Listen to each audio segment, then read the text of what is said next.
Hello bachcho, let's read out the question first. A capacitor of capacitance C1 equals to 1 microfarad carrying initially a voltage V equals to 300 volt is connected in parallel with an uncharged capacitor of capacitance C2 2 microfarad. Find the increment of the electric energy of the system by the moment equilibrium is reached. Explain the result obtained. सो यहाँ पर basically दो तरीके के capacitors given है C1 and C2. ठीक है, जब सिर्फ और सिर्फ C1 कनेक्टेड था किसके अक्रॉस, वोल्टेज 300 के अक्रॉस में. सो फिर उसके बाद हमने क्या किया, C1 के पैरेलल में C2 को लाके कनेक्ट कर दिया. सो हम बताना है increment in electrical energy of the system. ठीक है, जब सिस्टम रीच कर रहा होगा इक्विलिब्रियम को क्या हो जाएंगे. तो चलिए स्टार्ट करते हैं हम की कॉन्सेप्ट से which we are going to use here for this question. So basically यदि यहाँ पर मैं बात करूँ एनर्जी डिफरेंस की, so basically ये क्या पूछ रहा है, पोटेंशियल एनर्जी का डिफरेंस. ठीक है, यानी कि change in potential energy and that will be nothing but equals to the final potential energy minus initial one. So हमें इनिशियल और फाइनल पोटेंशियल एनर्जी यहाँ पर कैलकुलेट करनी होगी और बस उसका डिफरेंस हमें आंसर दे देगा. तो सबसे पहले तो देखिए इनिशियली सिर्फ और सिर्फ क्या थी, C1 कैपेसिटेंस थी और उसके अक्रॉस में वोल्टेज 300 कनेक्टेड था.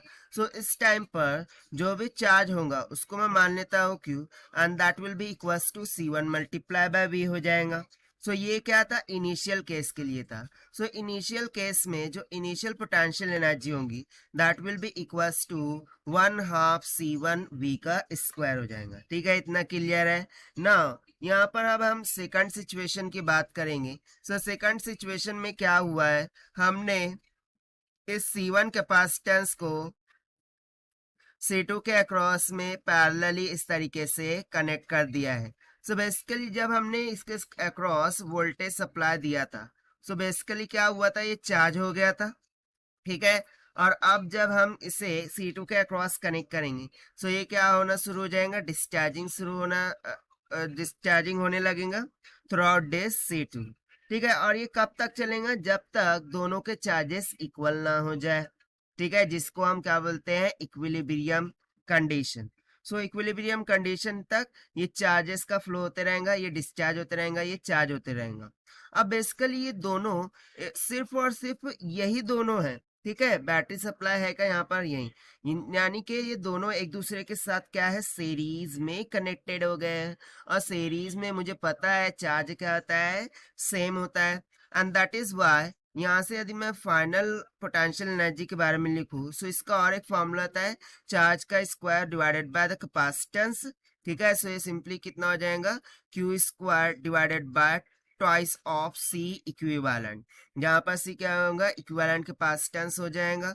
सो यहाँ से UF will comes out to be, now see here, अब इसमें से जो चार्ज फ्लो कर रहा है, ठीक है, वो कितना है Q, और इनिशियली वो कितना था, C1 इंटू V था. ठीक है, और यही चार्ज इसमें से फ्लो कर रहा है, राइट. सो यहाँ पर Q की वैल्यू कितनी हो जाएंगी, C1 into V that whole square divided by 2 into C equivalent क्या हो जाएगा, दोनों सीरीज में, सो बेसिकली दोनों पैरेलल में कनेक्टेड है.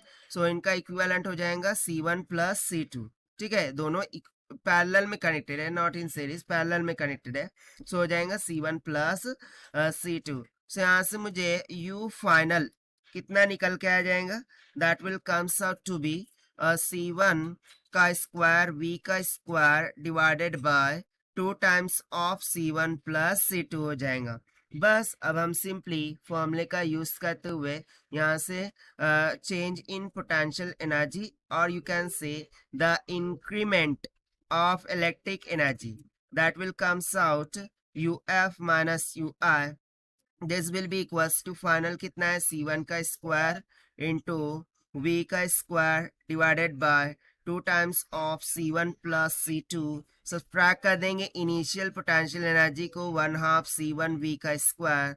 मैं क्या करता हूँ, 1/2 C1 V का स्क्वायर कॉमन ले लेता हूँ. सो ब्रैकेट में क्या बच जाएगा, सिंपली यहाँ पर बच जाएगा C1 divided by C1 plus C2 minus का 1 हो जाएगा.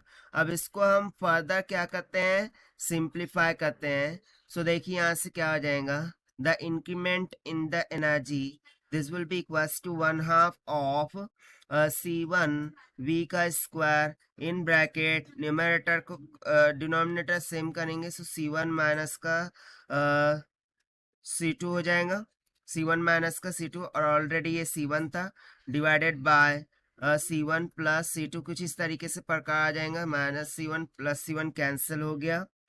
ठीक है, सो फाइनली मुझे क्या आंसर मिल जाएगा, that will comes out to be, एक मिनट देखिए, C1 इधर multiply minus C1 minus C2, yes right है, माइनस C1 माइनस C2।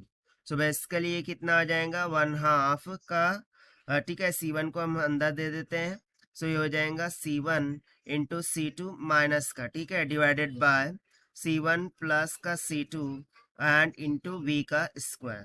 सो इतना इंक्रीमेंट इन एनर्जी हमें यहाँ से निकल के आ जाएगा, and this will be the final required answer for this question, जो कि हमने सॉल्व किया है by using the conceptual formula of potential energy से, that will be stored in across the capacitor.